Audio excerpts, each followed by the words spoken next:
La pauvre petite fille ne savait pas que le garçon transi de froid qu'elle avait recueilli était le fils disparu d'un milliardaire porté disparu depuis 4 jours. Le lendemain matin, lorsque son père le retrouva, il déclara qu'elle serait sa fille. Avant de commencer cette histoire, laissez un commentaire ci-dessous et dites-nous d'où vous nous regardez. Bonne lecture. Je veux vous parler d'une petite fille nommée Emma. Elle avait 7 ans, des cheveux blonds emmêlés et des chaussures maintenues ensemble par l'espoir et le désespoir. Emma vivait dans une vieille caravane, délabrée à la périphérie de Lyon, un endroit où le vent sifflait à travers les fissures des parois et où le chauffage ne fonctionnait presque jamais, lorsque l'on en avait le plus besoin. La caravane était ancienne, probablement installée dans les années 1970, et elle portait la marque de chacune de ces années. Les murs étaient fins, isolant à peine du froid hivernal brutal. Le toit était abîmé avec des zones où les tuiles d'origine s'étaient détériorées depuis longtemps. La mère d'Emma l'avait laissée avec sa grand-mère, 3 ans plus tôt, promettant de revenir lorsque les choses irent mieux. Elle avait dit que ce n'était que temporaire. Elle avait dit qu'elle partait à Paris pour trouver du travail, économiser un peu d'argent, puis revenir chercher Emma. La grand-mère d'Emma l'avait cru, Emma aussi au début. Mais les choses ne s'étaient jamais améliorées. Sa mère n'avait jamais appelé, jamais envoyé de carte postale, jamais envoyé d'argent. Elle avait simplement disparu comme si elle avait été effacée du monde. Sa grand-mère avait élevé Emma du mieux qu'elle pouvait, avec une petite pension et quelques aides sociales. Elles avaient appris à étirer chaque euro, à créer des miracles avec presque rien. La grand-mère d'Emma lui avait appris à préparer un repas avec du riz, des haricots et les quelques légumes bradés dans les magasins à bas prix. Elles avaient passé de longues nuits d'hiver à jouer aux cartes à la lueur des bougies pour économiser l'électricité. Sa grand-mère lui chantait des chansons, lui racontait des histoires et lui promettait qu'un jour, la vie serait meilleure. Mais la vie ne s'était pas améliorée. Elle était devenue pire. La grand-mère d'Emma était décédée un matin froid de février, 3 ans plus tôt, juste avant le 7e anniversaire d'Emma. Elle s'était couchée avec une toux et ne s'était jamais réveillée. Emma l'avait trouvée, ce matin-là, déjà froide. Elle n'avait pas compris ce qui s'était passé au début. Elle pensait que sa grand-mère dormait. Elle était restée assise à côté d'elle pendant des heures attendant qu'elle se réveille, avant de comprendre enfin que quelque chose n'allait fondamentalement pas. Après cela, tout avait changé. Les services de l'aide sociale à l'enfance ne savaient pas qu'Emma existait. Personne n'avait informé les autorités. Les voisins savaient vaguement qu'une vieille femme vivait là. Mais après les funérailles, une petite cérémonie triste, prise en charge par une association caritative, ils avaient supposé que la caravane était vide. Emma était futée, plus intelligente que les autres enfants de son âge. Elle savait comment se cacher, comment devenir invisible. Elle verrouillait la porte de la caravane. Elle disait à son enseignante que sa grand-mère était malade et ne pouvait pas venir aux événements de l'école. Quand l'école essayait d'appeler, Emma répondait au téléphone et prétendait être l'aide-soignante de sa grand-mère. Chaque jour, Emma se réveillait dans cette caravane glaciale pour se préparer à aller à l'école. L'école était son sanctuaire.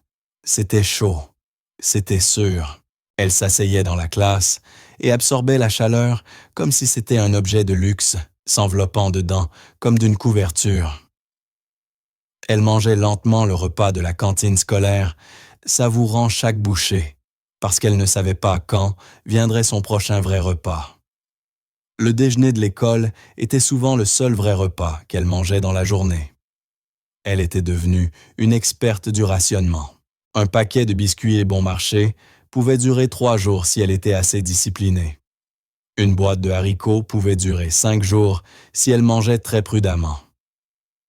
Elle avait appris à faire durer une seule pomme à savourer son goût, à la manger lentement pour prolonger la sensation de satiété aussi longtemps que possible.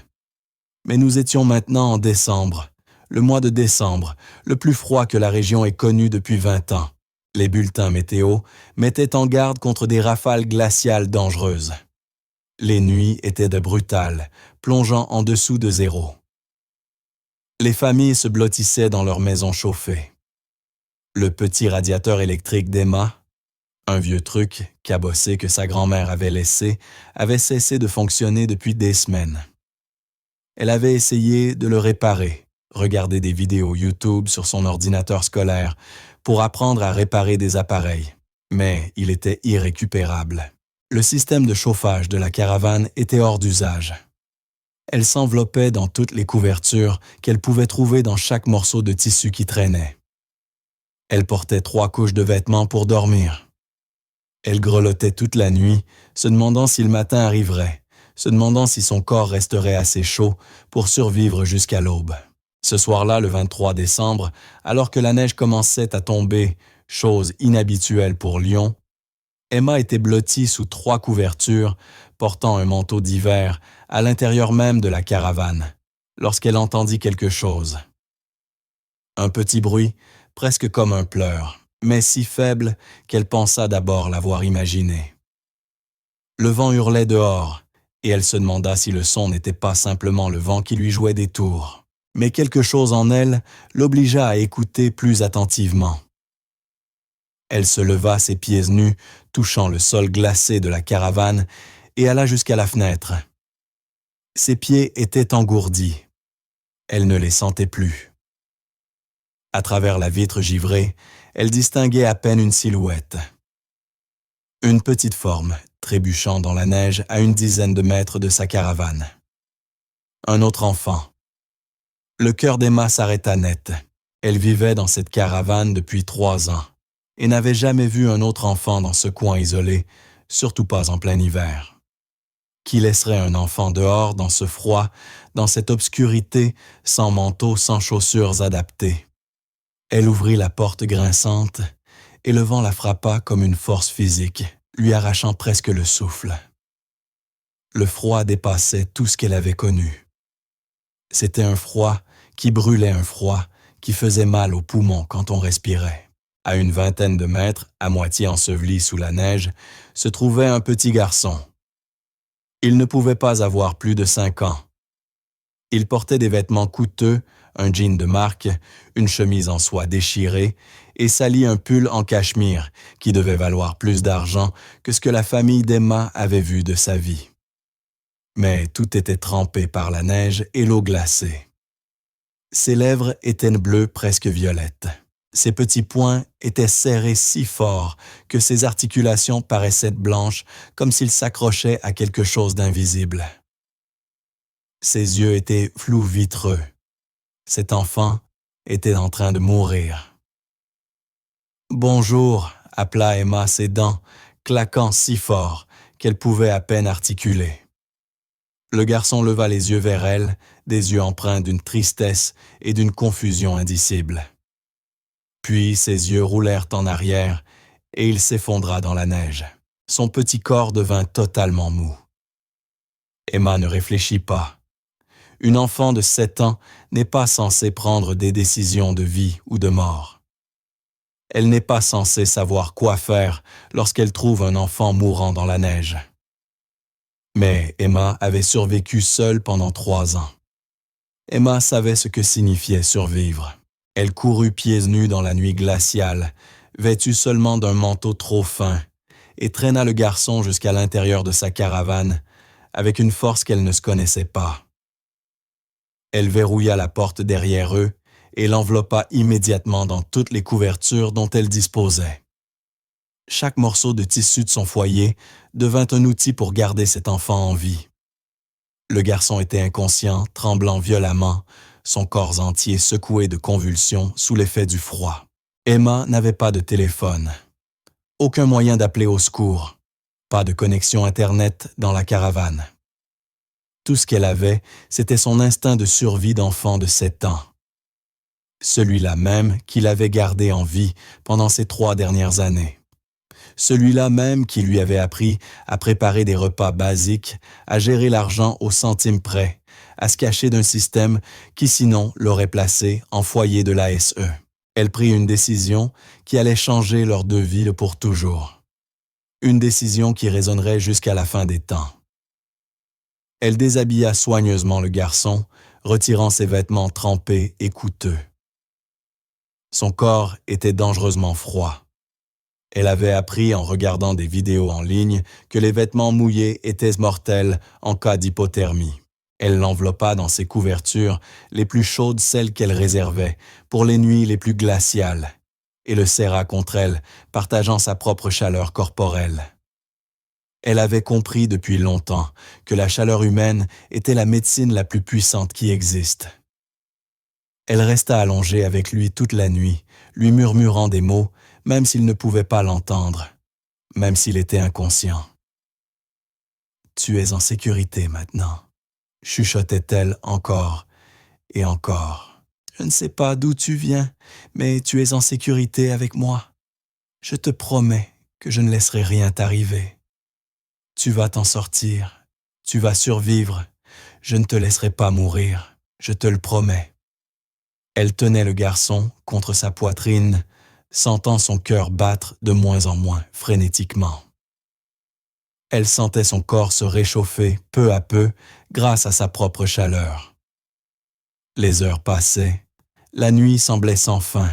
À un moment, elle se rendit compte qu'elle pleurait des larmes, coulant le long de son visage, tandis qu'elle serrait l'enfant d'un inconnu dans ses bras. Elle avait passé 3 ans à se dire qu'elle n'avait besoin de personne, qu'elle était assez forte pour survivre seule.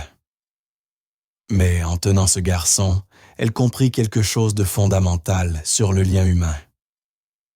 Cet enfant avait besoin d'elle, et d'une certaine manière, elle avait besoin de lui. Au fil de la nuit, les tremblements du garçon s'atténuèrent. Sa respiration devint plus régulière. Son corps cessa de convulser. Au matin, alors que le soleil se levait et projetait une lumière pâle à travers les fenêtres de la caravane, ses yeux s'ouvrirent légèrement. Il était vivant. « Où suis-je » demanda-t-il d'une voix rauque et faible, à peine un souffle. « Tu es en sécurité » répondit simplement Emma. « Je t'ai trouvé dans la neige hier soir. »« Comment tu t'appelles » Le garçon la regarda longuement, essayant de concentrer ses yeux, essayant de comprendre où il se trouvait et qui était cette fille. « Je m'appelle Lucas. Je ne sais pas où est mon papa. Je ne sais pas comment je suis arrivé ici. Tout était confus. » Emma lui apporta de l'eau du robinet, même si elle sortait glacée. Elle ouvrit sa dernière boîte de la soupe à la tomate, sa préférée, et la fit chauffer sur son petit réchaud. Elle la partagea avec lui, cuillerée après cuillerée, veillant à ce qu'il ne mange pas trop vite, s'assurant que son estomac puisse supporter la chaleur et la nourriture. Elle ne posa aucune question. Elle lui donna simplement ce dont il avait besoin. Elle avait appris que parfois, la chose la plus importante que l'on puisse offrir à quelqu'un, c'était les besoins fondamentaux pour survivre sans jugement ni interrogation. Au fur et à mesure que Lucas mangeait lentement, ses yeux devinrent plus nets. Des fragments de mémoire commencèrent à revenir. Des souvenirs brouillés, traumatisants, déconnectés. « Il y avait un homme, » dit-il, sa petite voix tremblante. « Un méchant. Il m'a pris dans ma chambre. Il a dit qu'il m'emmenait. Il a dit que mon papa méritait de souffrir. Il a dit qu'il allait faire regretter à mon papa ce qu'il avait fait. On était dans une voiture sombre. J'avais tellement peur. Puis, on s'est arrêté devant une maison. C'était noir. Il m'a laissé seul un moment. Je voyais la porte. Je me suis enfui. J'ai juste couru aussi vite que je pouvais. J'ai couru dans la nuit. J'ai traversé les bois. Et après, je ne me souviens plus de rien jusqu'à ce que je me réveille ici avec toi. » Le ventre d'Emma se noua. Ce n'était pas simplement un enfant perdu. Ce n'était pas un accident. C'était quelque chose de plus grand. C'était du danger. C'était un crime. Mais quand elle regarda le visage terrifié de Lucas, son petit corps enveloppé dans ses couvertures, ses yeux pleins de peur et de confusion, elle comprit qu'elle ne pouvait pas le signaler. Pas encore. Pas tant qu'elle n'était pas certaine qu'il était vraiment en sécurité. Pas tant qu'elle ne comprenait pas ce qui se passait réellement. « Repose-toi maintenant », dit-elle en lissant ses cheveux blonds d'un geste tendre qu'elle ne se connaissait pas. « Repose-toi, je vais te protéger. Je te le promets. Personne ne te fera de mal tant que tu es ici avec moi. Je te le promets. » Lucas s'endormit sa tête contre sa poitrine. Et Emma resta là pendant des heures, le serrant contre elle, se demandant dans quoi elle venait de s'engager et sachant avec une certitude absolue qu'elle protégerait cet enfant au péril de sa vie. Elle se battrait pour lui. Elle mourrait pour lui, si nécessaire. Elle avait passé 3 ans à apprendre à survivre seule. Maintenant, elle comprenait pourquoi survivre comptait. Cela comptait parce qu'il existait des gens dans le monde qui avaient besoin de votre aide. Mais ce qu'elle ne savait pas, ce que personne ne savait encore, c'est que ce petit garçon valait des millions. Que quelque part à Lyon, un homme était en train de perdre la tête de chagrin et de désespoir. Un homme puissant, un homme désespéré, un homme prêt à déplacer ciel et terre pour retrouver son fils. Un homme qui donnerait tout ce qu'il possédait pour le récupérer. Un homme qui était sur le point de découvrir quelque chose d'entièrement différent. Quelque chose qui allait le changer pour toujours. 4 jours plus tôt, Mark Weber avait tout ce qu'un homme pouvait désirer. À 29 ans, il était un milliardaire autodidacte. Sa société technologique, Weber Technologies, avait révolutionné la manière dont les gens travaillaient. Les logiciels qu'elle développait étaient utilisés par des millions de personnes dans le monde entier. Il avait des bureaux à Paris, Lyon et Marseille. Il possédait un yacht, des murs couverts de récompenses. Il avait fait la une de magazines comme Challenge et Les Échos. Il avait été invité à donner une conférence à HEC Paris. Il avait plus d'argent qu'il ne pourrait jamais en dépenser en 10 vies. Mais ce qu'il chérissait le plus au monde dormait dans une chambre au bout du couloir de sa suite principale. Son fils Lucas, âgé de 5 ans, son univers entier. La mère de Lucas avait été une belle actrice nommée Catherine. Mark l'avait aimée désespérément lorsqu'ils étaient ensemble. Il lui écrivait des poèmes. Il avait prévu de passer sa vie avec elle.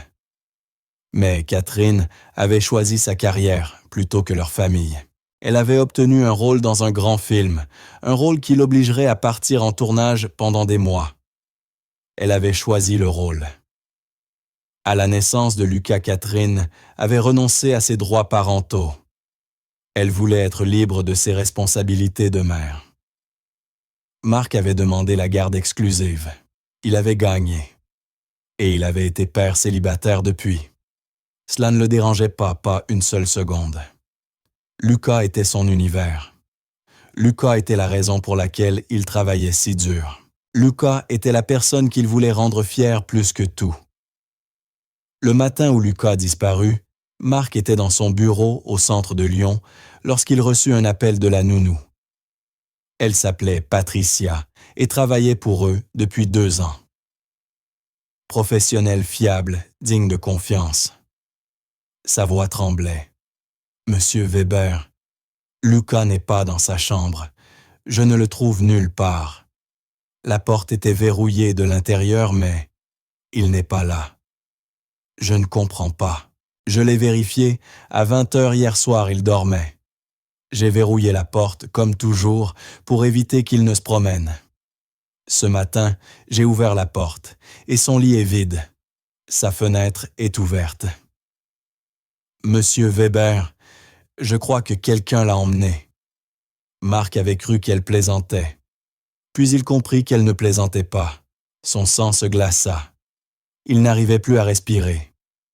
Il eut l'impression que son cœur s'était arrêté. La police fut appelée immédiatement. La police judiciaire fut prévenue dans l'heure. En quelques heures, l'affaire devint un fait divers national. Des hélicoptères de la police nationale survolaient sa propriété. Des camionnettes de chaînes d'information, comme BFM TV et France 2, s'alignaient devant son domaine. Les gros titres hurlaient « Le fils de 5 ans d'un milliardaire de la tech porté disparu de sa chambre verrouillée à Lyon ». Une lettre de rançon arriva cet après-midi-là, déposée anonymement à son bureau. Elle disait « Tu as détruit ma vie. Tu as ruiné tout ce que j'avais. Je vais ruiner la tienne. Ton fils est parti. Tu ne le reverras jamais. Tu passeras le reste de ta vie à te demander ce qui lui est arrivé. Chaque nuit à te demander s'il est vivant ou mort. Chaque jour dans l'agonie comme moi. » La lettre était signée par un homme nommé Didier Thomasin, un ancien employé que Marc avait renvoyé 3 ans plus tôt pour détournement de fonds. Didier avait volé un demi-million d'euros à l'entreprise. Marc avait porté plainte. Didier avait été condamné et envoyé en prison. Marc avait entendu dire qu'il avait été libéré récemment, mais il n'y avait pas pensé. Thomasin n'avait été qu'un petit fragment de son passé, quelqu'un qu'il avait essayé d'oublier. Maintenant, Thomasin avait son fils. Marc sombra dans une folie silencieuse. Il offrit une récompense de 50 millions d'euros pour toute information menant au retour de Lucas sain et sauf. Il engagea les détectives privés, les plus chers de tout le pays. Il passa chaque instant à chercher à prier à marchander avec un Dieu auquel il n'avait jamais cru auparavant. Il fit des promesses à Dieu. Il promit de changer sa vie, de donner sa fortune, de devenir un homme meilleur. Si seulement Lucas lui était rendu vivant. Les jours s'étirèrent comme une éternité. Chaque jour sans Lucas était une torture pure. Marc ne pouvait ni dormir ni manger. Il perdit 7 kilos en 4 jours. Son personnel était inquiet. Sa sœur l'appelait sans cesse, le suppliant de prendre soin de lui. Mais il ne pouvait pas. Comment dormir alors que son fils était porté disparu? Comment manger alors que son fils mourait peut-être de faim? Comment faire autre chose que chercher son enfant? Au matin du 5e jour, alors que Marc était dans son bureau, les yeux fixés sur une photo de Lucas. Lucas qui riait. Lucas qui souriait, Lucas vivant et en sécurité. Son chef de sécurité l'appela avec une piste. « Monsieur, nous avons un indice. Quelqu'un correspondant à la description de Lucas a été aperçu près d'un vieux quartier délabré en périphérie de la ville. Une femme sans abri dit avoir vu un enfant dans une caravane. Elle dit que l'enfant avait l'air effrayé. Elle dit qu'il y avait une fillette avec lui, environ 7 ou 8 ans. Elle dit l'avoir entendu chanter pour calmer le petit. » Marc n'hésita pas une seconde. Il sauta dans sa voiture et conduisit comme un homme possédé, son cœur cognant si fort qu'il croyait qu'il allait exploser hors de sa poitrine. Il dépassa toutes les limites de vitesse. Il brûla des feux rouges. Il conduisit comme si sa vie en dépendait, parce que la vie de son fils en dépendait. Le quartier était pire que tout ce qu'il avait imaginé. Des caravanes branlantes, des maisons murées, la neige, soufflant à travers des rues désertes. La pauvreté et le désespoir visibles dans chaque détail. Son équipe de sécurité avait balisé la zone. La femme sans abri leur avait indiqué l'endroit. Marc s'arrêta devant une vieille caravane qui semblait prête à s'effondrer au moindre souffle. Il aperçut une petite lumière derrière une fenêtre et un mince filet de fumée sortant d'un conduit. Quelqu'un était à l'intérieur. Il sortit de la voiture avant même qu'elle ne s'immobilise. Il ne frappa pas. Il ne pouvait pas attendre pour frapper.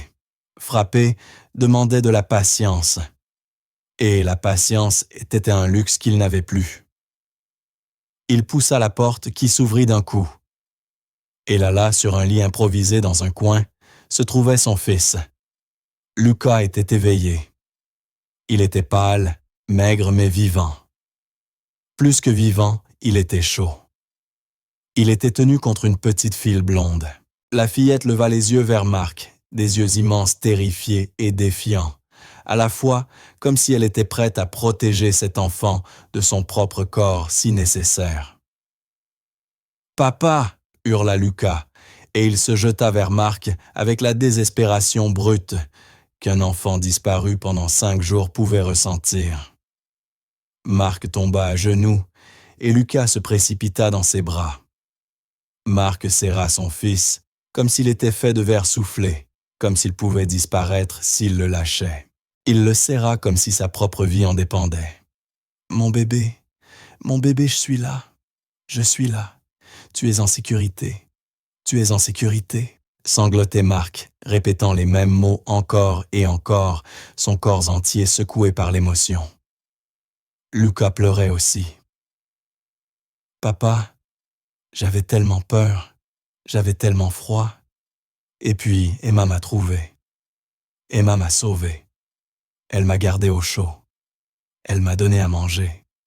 Elle m'a promis que j'étais en sécurité. » Marc leva les yeux vers la fillette, et pour la première fois, il la vit vraiment. Elle était minuscule, incroyablement petite. Ses vêtements étaient usés jusqu'à la corde. Ses cheveux étaient emmêlés et sales. Il y avait dans ses yeux une sagesse qu'aucun enfant de 7 ans ne devrait avoir. Il y avait dans sa petite silhouette une force qui paraissait impossible. « Toi, » murmura Marc, sa voix tremblante, « comment as-tu... Qu'est-ce que tu as fait ?» Emma parla doucement, sa voix étonnamment stable, malgré la peur évidente qui l'habitait. « Je l'ai trouvé dans la neige hier soir. Il allait mourir, alors je l'ai ramené à l'intérieur. » Marc se releva, tenant toujours Lucas, et regarda la caravane. Il la regarda vraiment. La pauvreté brute, les tentatives désespérées pour rester au chaud, l'absence totale d'adultes ou de tuteurs. L'épreuve qu'un enfant vivait ici seul, des boîtes de conserve, un petit sac d'école, une pile de cahiers. « Où sont tes parents ?» demanda-t-il. Le visage d'Emma se ferma. « Ils ne sont pas là. »« Où ? Ils ne sont pas là, » répéta-t-elle fermement, son petit menton se relevant avec défi. « Lucas était seul. Je l'ai aidé. C'est tout ce qui compte. » Marc regarda son fils. Lucas observait Emma avec une gratitude et une affection qui brisèrent le cœur de Marc en 1000 morceaux. Cet enfant, cette minuscule petite fille, au visage sale et aux vêtements élimés, avait sauvé la vie de son fils. Elle l'avait recueilli. Elle l'avait réchauffé. Elle l'avait protégé. Elle avait fait en une nuit plus que lui-même n'avait pu faire en des années. Les yeux de Marc se remplirent de larmes à nouveau. « Comment t'appelles-tu » demanda-t-il doucement. « Emma. »« Emma » répéta Marc. Il regarda ses petites mains froides. Il regarda son visage trop mince. Il regarda ses yeux effrayés. Et quelque chose bougea en lui. Quelque chose de fondamental changea dans sa façon de comprendre ce qui comptait réellement dans la vie. « Emma, as-tu quelqu'un? Quelqu'un pour s'occuper de toi ?» Le silence de la fillette fut une réponse suffisante. Marc prit une décision à cet instant même, une décision qui allait bouleverser leurs 2 vies à jamais. Il s'agenouilla toujours tenant Lucas et regarda Emma droit dans les yeux. « Emma, tu as sauvé la vie de mon fils. Tu lui as donné de la chaleur alors que tu n'en avais presque pas pour toi-même. Tu lui as montré de la gentillesse alors que tu aurais pu le laisser dehors. Tu lui as montré de la compassion alors que tu avais toutes les raisons du monde de le repousser. Je ne pourrai jamais te rendre ce que tu as fait, mais je vais essayer. » Il s'interrompit, sa voix tremblant d'émotion. « Est-ce que tu voudrais venir vivre avec nous? Est-ce que tu voudrais avoir une famille? » La procédure légale fut étonnamment rapide quand on disposait des ressources et de la détermination de Marc Weber. Emma ne comprenait pas tous les papiers, toutes les convocations au tribunal, tous les avocats et leur langage compliqué. Ce qu'elle comprenait, c'est qu'elle ne dormirait plus jamais dans une caravane glaciale. Elle comprenait que quelqu'un la voulait. Quelqu'un l'avait choisie. Quelqu'un était prêt à se battre pour elle. L'avocat de Mark retrouva la seule parente restante d'Emma, une tante qu'il avait abandonnée des années auparavant, refusant de la prendre quand la grand-mère d'Emma était morte. Pour un arrangement financier important, 250 000 euros. La tante signa l'abandon de toute revendication sur Emma. La tante ne l'avait jamais aimée. Elle ne l'avait jamais voulu. L'argent comptait plus pour elle que son propre sang. En une semaine, Emma dormait dans une chambre plus grande que toute la caravane où elle avait vécu. La pièce avait un lit à baldaquin, recouvert de draps en coton égyptien qui donnait l'impression de dormir sur des nuages. Il y avait un dressing rempli de vêtements neufs, choisis spécialement pour elle par une styliste professionnelle. Une grande fenêtre donnait sur les lumières nocturnes de Lyon. Elle avait sa propre salle de bain avec de l'eau chaude qui ne s'arrêtait jamais. Mais Emma passa les 3 premières nuits à dormir par terre. Mark la trouva là la 3e nuit, recroquevillée près du lit, comme un petit animal terrifié, enveloppé dans l'épais tapis tremblant de peur, alors que la pièce était parfaitement chauffée. « Emma, ma chérie, pourquoi dors-tu par terre ?» demanda-t-il doucement en s'asseyant à côté d'elle. « Parce que j'ai peur, » murmura Emma. « Tout ça n'a pas l'air réel. Quand je vais me réveiller, je serai de retour dans la caravane. C'est un rêve. Demain matin, le réveil sonnera, et j'aurai froid encore, et Lucas ne sera plus là, et je serai seul. » Mark s'assit à côté d'elle. « Je te promets que non. C'est réel. Tu es en sécurité. Tu es chez toi maintenant. C'est une promesse que je te fais. Une promesse que je ne briserai jamais. Je ne te demanderai jamais de partir. Je ne t'abandonnerai jamais. Ici, c'est chez toi. Pour toujours. » Emma monta lentement dans le lit. Il lui fallut des semaines pour croire vraiment qu'elle appartenait à cet endroit. Pendant les premières semaines, elle se réveillait en sursaut convaincue qu'elle était de retour dans la caravane. Mark venait dans sa chambre et la prenait dans ses bras, lui murmurant des mots rassurants jusqu'à ce qu'elle se rendorme. Lucas, quant à lui, s'était immédiatement attaché à elle, comme si elle était sa sœur. Il la suivait partout. Il lui montrait ses jouets, ses livres, sa chambre. Il lui tenait la main quand elle avait peur. Il dormait mieux en sachant qu'elle était dans la maison. Le traumatisme de son enlèvement semblait s'apaiser dès qu'il était près d'elle. « N'aie pas peur, » lui disait Lucas avec l'innocence d'un enfant de 5 ans. « Papa s'occupe de nous maintenant. Tu es ma sœur. Tu es ma famille maintenant. Personne ne peut nous faire de mal. » Mark engagea des professeurs particuliers. Il fit venir des médecins pour donner à Emma un examen médical complet. Elle était dénutrie anémique et souffrait d'engelures légères aux doigts et aux orteils. Un médecin dit à Mark que si elle avait passé une nuit de plus dans ce froid, elle n'aurait peut-être pas survécu. Ses organes commençaient à lâcher. Elle était en train de mourir. Mark ne pensa pas qu'il s'agissait d'un simple hasard d'avoir retrouvé son fils. Pour lui, c'était une grâce. C'était un miracle. Au fil des semaines suivantes, Emma commença à s'épanouir. Ses cheveux, autrefois emmêlés et ternes, devinrent brillants et blonds comme du blé doré. Ses joues, autrefois creuses et pâles, se remplirent. La peur dans ses yeux commença à se transformer en curiosité, puis en joie. Elle n'avait jamais possédé plus de 3 robes dans sa vie. Maintenant, elle avait un dressing plein de vêtements. Elle n'avait jamais eu sa propre salle de bain. Maintenant, elle avait une douche rien qu'à elle. Elle n'avait jamais mangé de fruits frais régulièrement. Maintenant, il y avait des corbeilles de fruits sur chaque comptoir de la maison. Mais elle restait hantée par des cauchemars.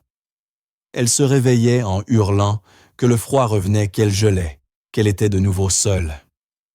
Elle cachait de la nourriture sous son oreiller terrifiée, qu'elle disparaisse.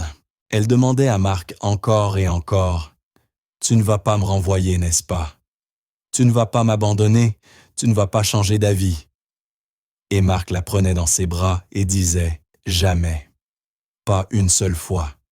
Tu es ma fille maintenant, Emma. Tu comprends? Pas seulement légalement, pas seulement parce que les papiers le disent. Tu es ma fille dans mon cœur. Tu seras toujours ma fille. C'est permanent. C'est pour toujours. Rien, absolument rien de ce que tu pourras faire ne me fera te renvoyer. » Un jour, alors qu'Emma se regardait dans le miroir de sa nouvelle salle de bain, se voyant clairement pour la première fois, peut-être en observant la fillette qui avait survécu seule, la fillette qui avait sauvé un inconnu, elle posa à Marc une question qui allait tout changer. « Monsieur Weber, » Emma l'interrompit doucement Marc. « Tu ne crois pas qu'il est temps que tu m'appelles papa? » Les yeux d'Emma s'agrandirent. Elle baissa le regard vers ses mains. « C'est permis, c'est... D'accord, j'ai le droit de t'appeler comme ça. Les papas ne sont pas censés être, je ne sais pas, biologiques. Des personnes qui étaient à dès le début. C'est plus que d'accord, répondit Marc. C'est ce que je veux plus que tout au monde. C'est ce que j'espérais que tu dirais. Tu m'as sauvé la vie, Emma. Tu as sauvé la vie de mon fils. Tu es ma fille, dans tout ce qui compte vraiment. Tu es ma fille parce que je te choisis. Tu es ma fille parce que je t'aime. Je veux que tu m'appelles papa. » Emma regarda Marc dans le miroir.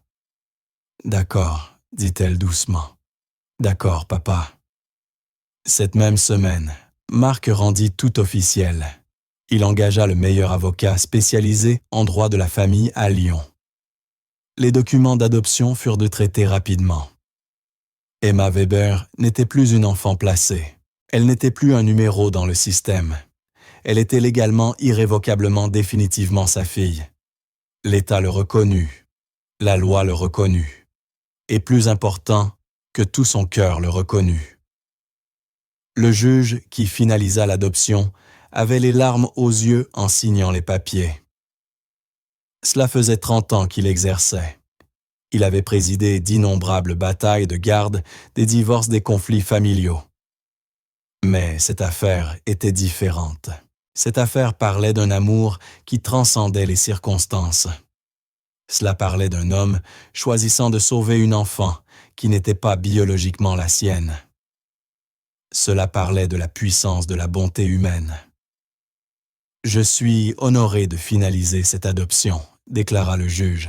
« C'est l'une des plus belles choses que j'ai jamais vues. Emma, tu es officiellement la fille de Marc Weber. Marc, tu es officiellement le père d'Emma. Puisse votre famille trouver la joie, la paix et l'amour. » Les médias locaux s'emparèrent de l'histoire. Un milliardaire de la tech adopte la fillette qui a sauvé la vie de son fils.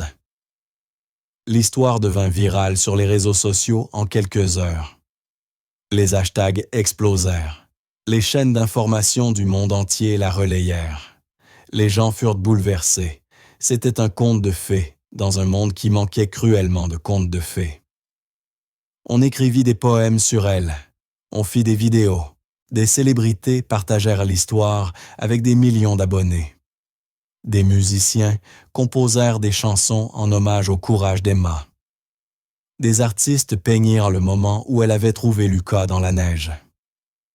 Elle devint un symbole d'espoir et de rédemption, un rappel qu'une seule personne pouvait changer le cours de l'histoire. Emma reçut des milliers de lettres venues du monde entier. Les gens y partageaient leurs propres histoires de difficultés et de survie. Ils expliquaient comment l'histoire d'Emma les avait inspirés à être plus courageux, plus bienveillants, plus compatissants. Ils racontaient comment son exemple les avait poussés à aider les autres à reconnaître la valeur de chaque vie humaine. Une femme au Japon écrivit que l'histoire d'Emma l'avait encouragée à adopter un enfant placé en foyer. Un homme au Brésil expliqua qu'il avait créé une association pour les enfants sans-abri après avoir lu l'histoire d'Emma.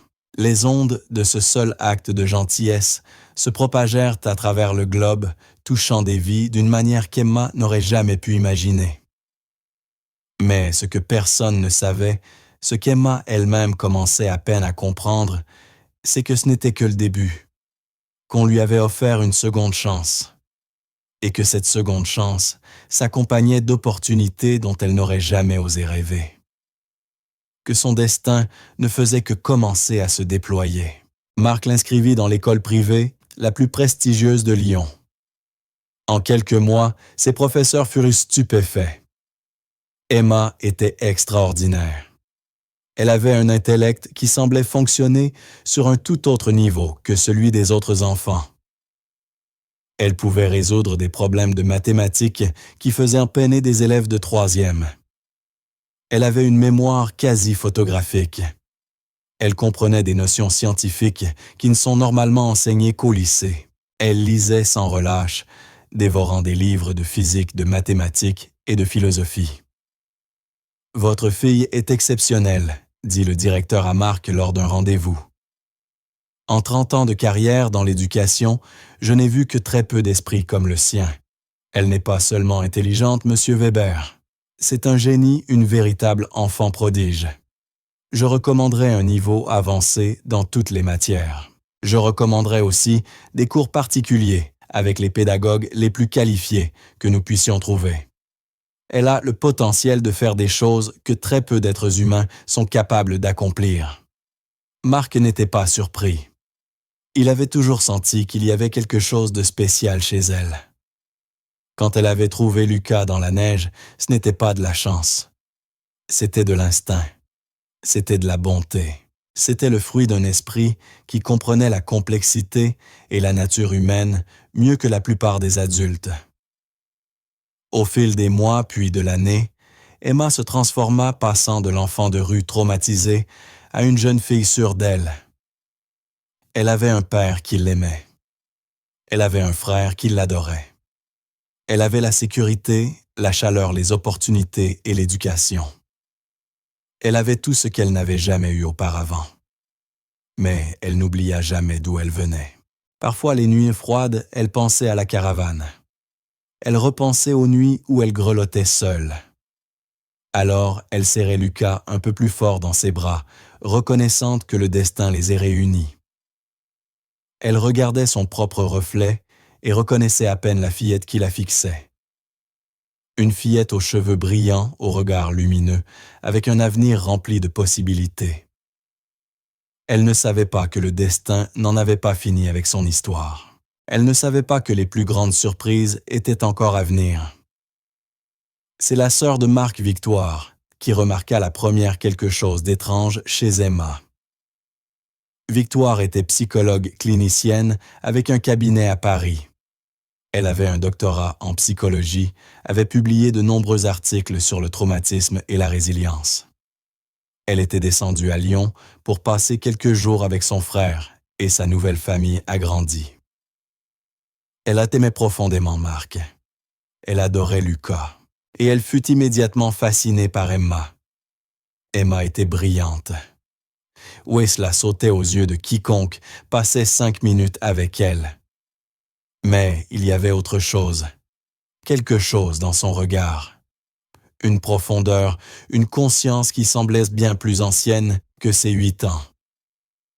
Une sagesse qui n'aurait pas dû exister chez une enfant qui n'avait connu que la sécurité et l'amour depuis 1 an à peine. La dernière nuit de sa visite, Victoire demanda si elle pouvait parler à Emma en tête-à-tête. Elles s'assirent dans la bibliothèque, la pièce qu'Emma avait revendiquée comme sa préférée. Elle était remplie de milliers de livres, et Emma les lisait méthodiquement, absorbant l'information, comme une éponge absorbe l'eau philosophie, mathématiques, physique, histoire, littérature. Elle lisait tout avec la même intensité. « Emma, j'aimerais te poser une question », dit Victoire avec précaution, choisissant ses mots avec la précision de quelqu'un qui travaille avec des enfants traumatisés. « Et j'aimerais que tu réfléchisses avant de répondre. Est-ce que tu te souviens de ce qui t'est arrivé avant de trouver Lucas? Est-ce que tu te souviens de ta vie dans la caravane? » Emma hocha lentement la tête. « Je me souviens de tout.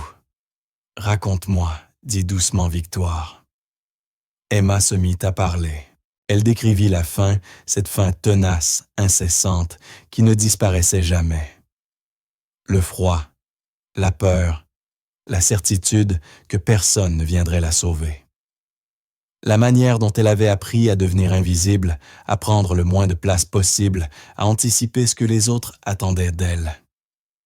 La manière dont elle avait compris, même à 7 ans, que le monde ne se souciait pas des enfants comme elle, que la société n'avait aucune place pour elle, qu'elle était jetable. Mais ensuite, dit Emma, sa voix changeant, devenant plus forte. Ensuite, Lucas est arrivé. Et j'ai compris quelque chose. Quoi? Demanda Victoire en se penchant vers elle. Que je n'étais pas faite seulement pour survivre, répondit Emma. J'étais faite pour faire quelque chose d'important. Quand j'ai trouvé Lucas dans la neige, ce n'était pas un accident. C'était comme si je devais être là. Comme si tout ce qui m'était arrivé avant menait à cet instant. Comme si toute ma vie m'avait préparé à sauver quelqu'un d'autre. Et en le sauvant, je me suis sauvé moi-même. Un frisson parcourut l'échine de Victoire. Dans toute son expérience professionnelle, ce degré de lucidité existentielle chez une petite fille de 8 ans était sans précédent. C'était le genre d'insight que des adultes n'atteignaient qu'après des décennies de thérapie. « Emma, tu penses à l'avenir? À ce que tu veux faire quand tu seras grande? » Emma acquiesça. « Je veux aider les gens comme j'ai aidé Lucas. Mais pas juste une personne. Beaucoup de personnes. Je veux que plus aucun enfant n'ait froid ou faim. Je veux que personne ne soit laissé derrière. Que personne ne soit oublié. Que personne ne doive survivre seul. » Victoire regarda cette petite fille, si calme, avec une âme si ancienne. Et elle eut une pensée qui la terrifia légèrement. Cet enfant pourrait changer le monde. Cet enfant avait le potentiel de faire quelque chose de remarquable. Après le départ de Victoire, elle appela Marc. « Il faut qu'on parle de l'éducation d'Emma.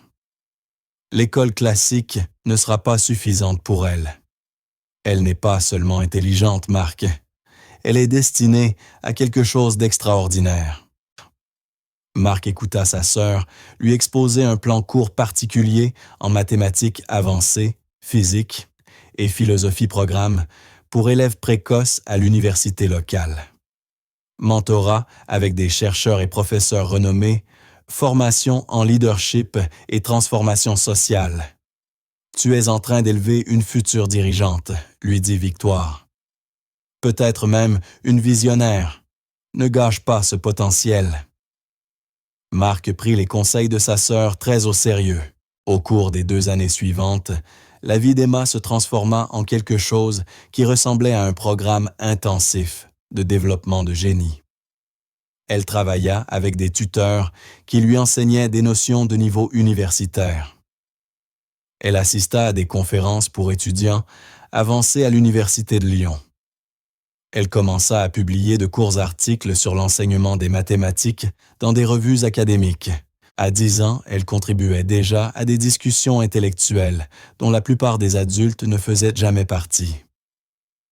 Mais Marc veilla à ce que son génie ne lui coûte jamais son enfance. Il l'emmena en vacances avec Lucas.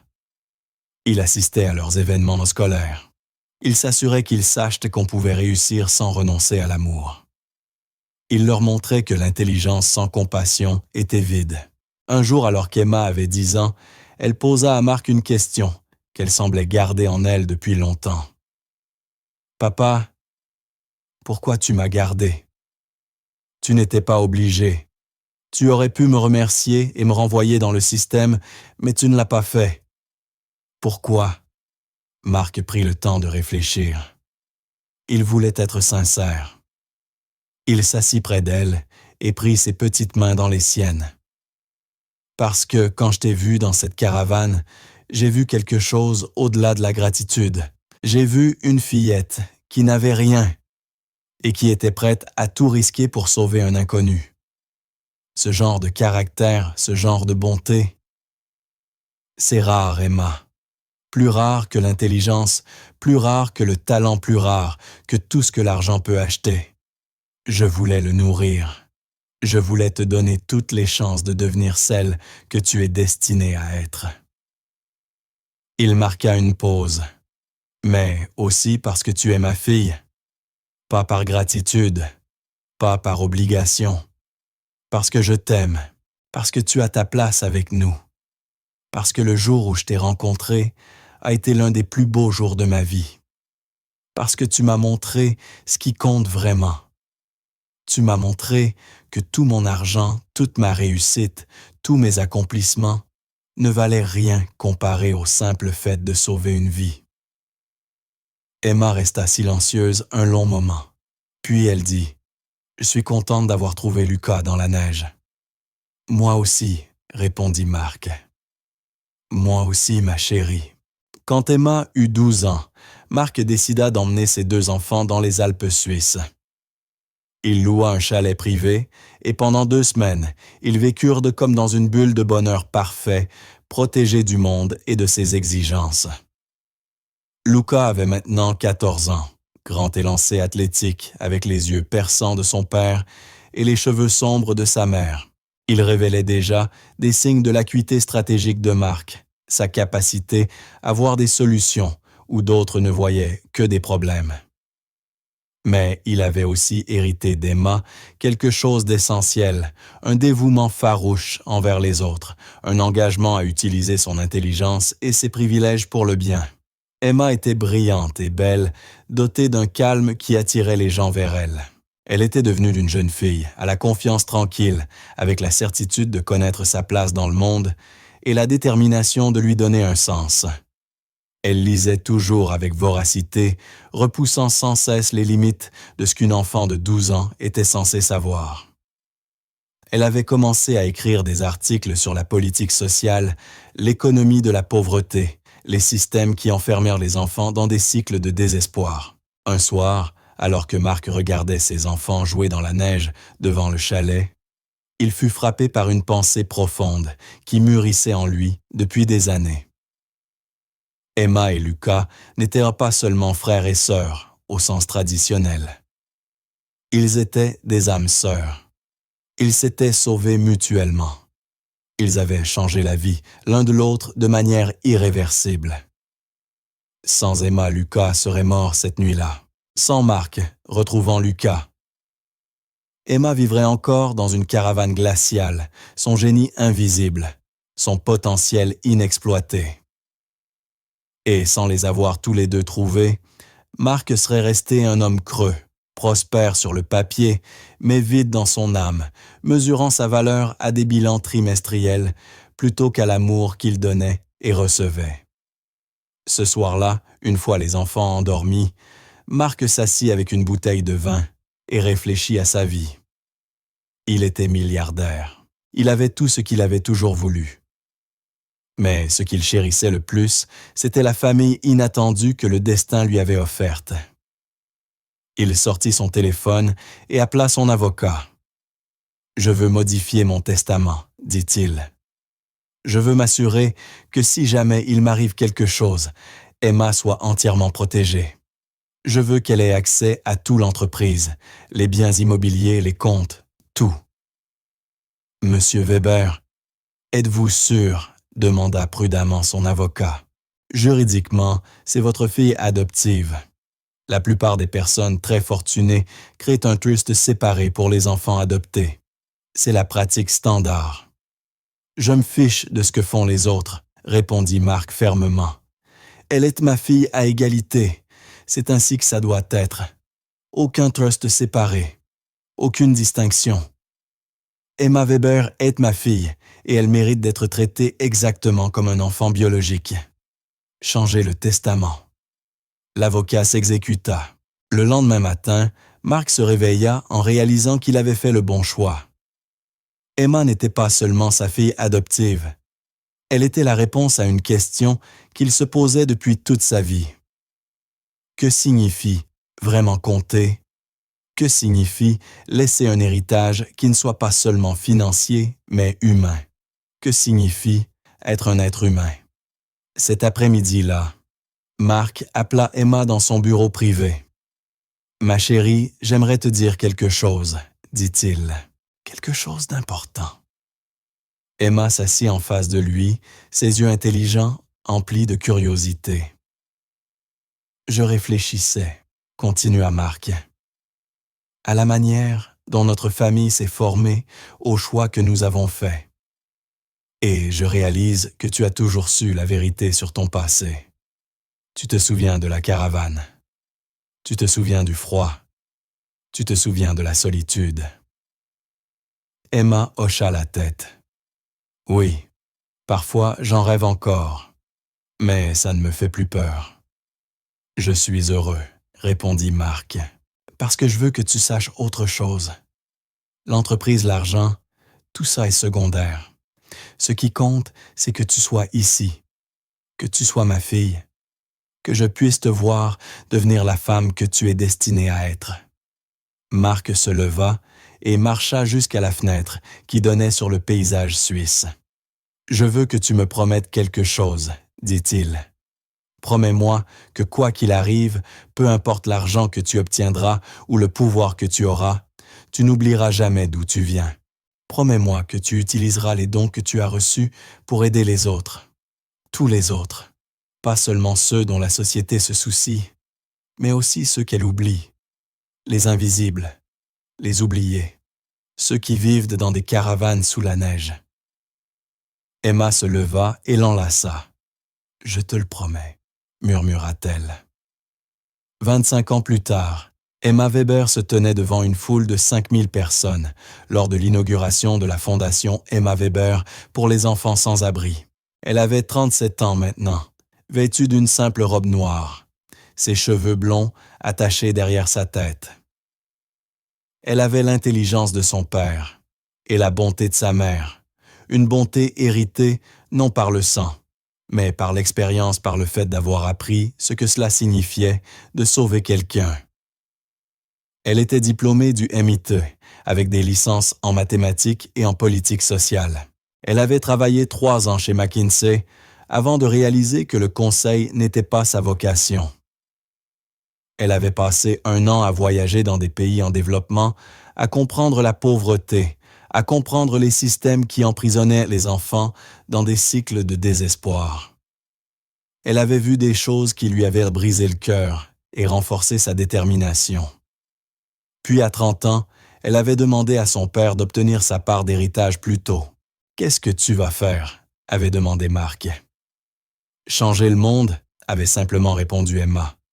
Ou au moins, changer une vie à la fois. La fondation Emma Weber opérait désormais dans 42 pays. Elle offrait un abri, une éducation, des soins médicaux et du mentorat à plus de 100 000 enfants chaque année. Elle avait été mise en avant dans le magazine Time. Emma avait été nommée pour le prix Nobel de la paix. Elle avait reçu la médaille présidentielle de la liberté. Mais surtout, elle avait tenu sa promesse. Elle n'avait jamais oublié. Chaque décision qu'elle prenait, chaque euro qu'elle dépensait, était guidé par le souvenir d'une fillette de 7 ans dans une caravane glaciale, se demandant si elle vivrait jusqu'au matin. Son père se tenait au premier rang, les yeux embués de larmes. Il avait maintenant 64 ans. À ses côtés se trouvait Lucas qui travaillait dans le capital risque pour financer des entreprises sociales. Emma regarda sa famille dans la salle et sourit. « Beaucoup parmi vous connaissent mon histoire. » commença Emma. « Vous savez que j'étais une enfant sans abri jusqu'à l'âge de 7 ans. Vous savez que mon frère est entré dans ma vie gelé et désespéré. Vous savez qu'un homme a choisi l'amour plutôt que la logique. » Elle marqua une pause observant la foule. « Mais ce que vous ne savez peut-être pas, ce sont les noms de chaque enfant que nous avons sauvé. Non pas parce qu'ils ne comptent pas, ils comptent énormément, mais parce que leurs histoires leur appartiennent. Ce sont eux qui écrivent leur avenir. Ce sont eux qui décident de ce qu'ils veulent devenir. C'est cela que leur donne cette fondation. Pas de la charité, mais de l'opportunité. Pas de la pitié, mais de la dignité. Pas une aumône, mais une chance. » La voix d'Emma devint plus forte, plus passionnée. Je veux vous dire quelque chose à propos de la pauvreté. Ce n'est pas un échec moral. Ce n'est pas quelque chose que les gens méritent. Ce n'est pas quelque chose qui forge le caractère. C'est une cage. C'est un piège. Et les enfants pris dans ce piège n'ont pas besoin d'inspiration. Ils ont besoin d'une issue. Elle désigna le bâtiment derrière elle. Ce bâtiment représente une issue. Pour chaque enfant qui dormira ici ce soir, il dormira en sachant que demain, il aura un petit déjeuner. Il aura quelqu'un à qui parler. Il aura quelqu'un qui croit en lui. Et cela change tout. Emma pensa à son propre parcours d'une fillette de 7 ans, dans une caravane glaciale, à une femme debout, devant des milliers de personnes, dirigeant une fondation qui avait transformé plus de 100 000 vies. Cette trajectoire semblait impossible. Et pourtant, elle était réelle. Elle était réelle parce qu'une personne avait choisi la bonté plutôt que la peur.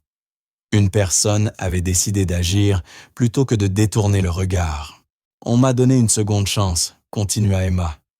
Une chance que la plupart des enfants vivant dans la pauvreté n'obtiennent jamais. Mark Weber m'a donné cette chance.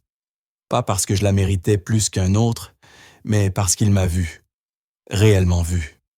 Il a reconnu que chaque vie a de la valeur, que chaque enfant a du potentiel, que chaque personne mérite une chance de devenir ce qu'elle est destinée à être.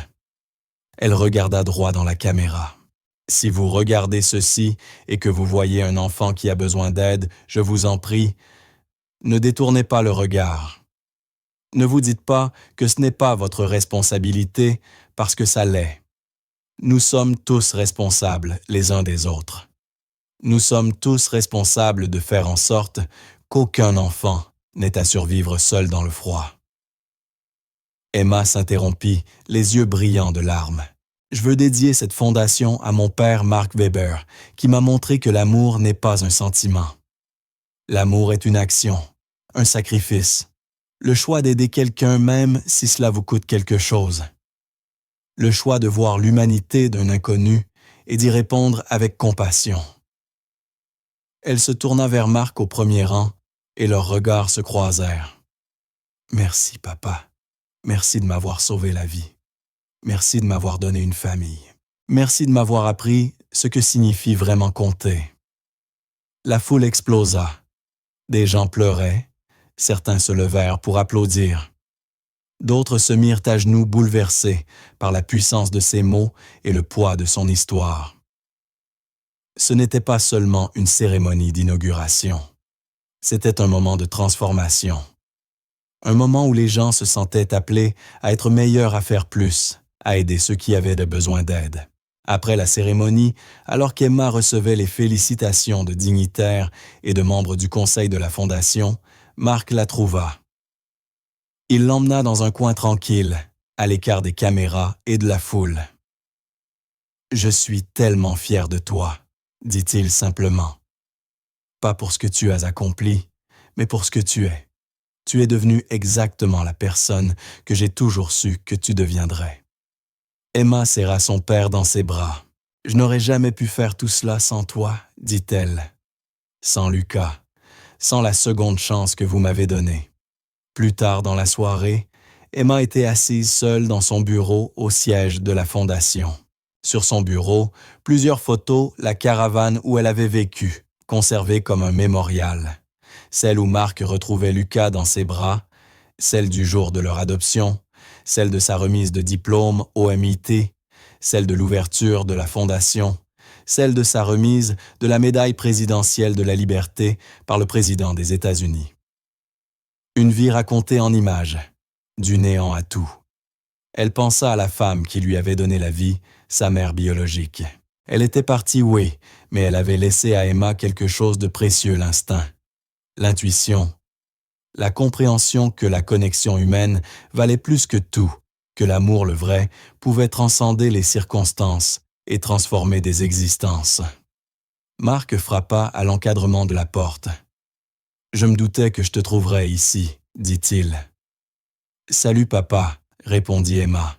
« Viens t'asseoir. » Marc s'installa sur la chaise qui semblait avoir toujours été la sienne.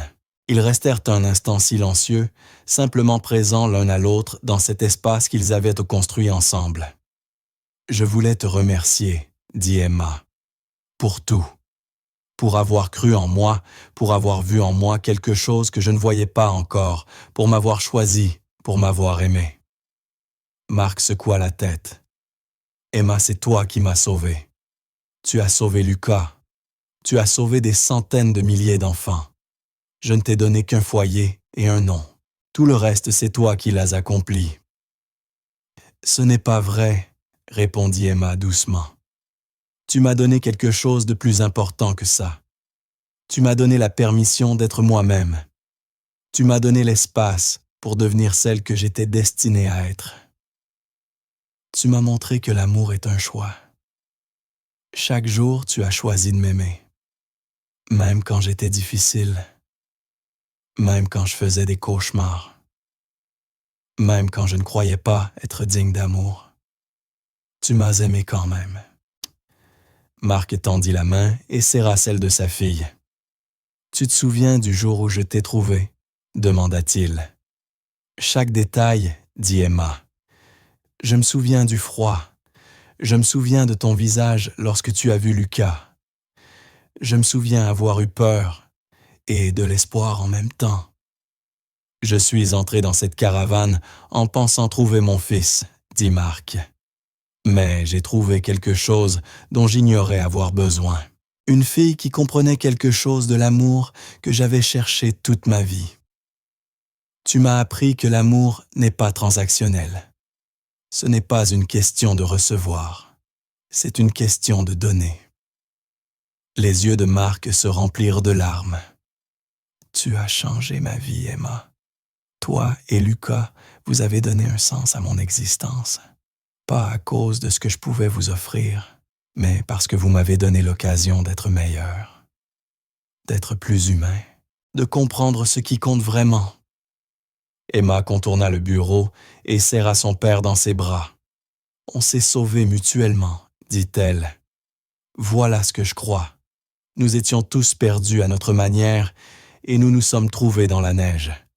Et cet instant a tout changé. » Ils restèrent ensemble dans le bureau, regardant la ville où tout avait commencé. Nashville, l'endroit où une fillette pauvre avait trouvé un petit garçon gelé dans la neige. L'endroit où un milliardaire avait découvert que la chose la plus précieuse au monde n'était ni l'argent, ni la réussite, ni la gloire, mais l'amour. L'endroit où 3 êtres brisés s'étaient trouvés et étaient devenus une famille. Marc sortit son téléphone et montra quelque chose à Emma. C'était une photo de la caravane originale où elle avait vécu. Il l'avait fait conserver comme une pièce de musée, un hommage à ses origines, un témoignage de la résilience humaine. Des visiteurs du monde entier venaient la voir. Ils entraient dans cet espace glacé et tentèrent d'imaginer comment une fillette de 7 ans avait pu y survivre. Comment elle avait trouvé la force de sauver un autre enfant. Comment un seul acte de bonté avait changé le cours de l'histoire. « Tu sais ce que j'ai fait ?» demanda Marc. « Quoi ?» demanda Emma. « J'ai acheté le terrain » répondit-il. « Tout le terrain. Cette fondation est construite exactement sur la parcelle où se trouvait ta caravane. Je voulais transformer ce lieu de détresse en un lieu d'espoir. Je voulais que les générations futures comprennent que de l'obscurité peut naître la lumière, que de la pauvreté peut naître une vocation, que de la perte peut naître l'amour. » Des larmes coulèrent sur les joues d'Emma. Elle ne savait pas. Elle avait cru que la fondation était construite ailleurs. Mais bien sûr, Marc ferait quelque chose comme cela. Il prendrait le lieu où elle avait souffert et en ferait un lieu où des milliers d'enfants trouveraient sécurité et espoir. Chaque fois qu'un enfant franchit ses portes, continua Marc, il marche sur un sol sanctifié par ton courage. Ils reçoivent de l'aide parce que tu as choisi d'aider Lucas cette nuit-là. Ils sont en sécurité parce que tu as été assez brave pour agir. Emma regarda par la fenêtre, observant le bâtiment en dessous, les enfants qui y circulaient, les bénévoles qui travaillaient sans relâche pour offrir un avenir meilleur. Elle pensa à l'interconnexion de toutes choses, à la manière dont une seule décision, prise une nuit glaciale, avait créé des ondes à travers le temps et l'espace, touchant des vies d'une façon qu'elle n'aurait jamais pu imaginer. « C'est magnifique, papa, » murmura-t-elle. « C'est vrai, » répondit Marc, « et c'est ce qui la rend magnifique. » Alors qu'Emma et Marc se tenaient dans les bras l'un de l'autre dans ce bureau, la fondation glissa tranquillement vers sa routine nocturne. Dans le foyer en bas, des enfants mangèrent des repas chauds préparés par des bénévoles. Ils dormaient dans des lits propres. Ils étaient en sécurité. Ils étaient aimés. Chaque enfant avait une histoire. Chaque enfant avait survécu à quelque chose. Chaque enfant avait le potentiel de changer le monde, tout comme Emma l'avait fait. Et quelque part, à Nashville, lors d'une froide nuit de décembre, un autre enfant levait les yeux vers le ciel, se demandant si quelqu'un viendrait l'aider, se demandant s'il comptait, se demandant si cela valait la peine de continuer. Et grâce à Emma, grâce à Marc, grâce au miracle qui avait commencé par un simple acte de bonté des années plus tôt, la réponse serait « oui ». Oui, quelqu'un se soucie de toi. Oui, tu comptes. Oui, tu mérites d'être en sécurité.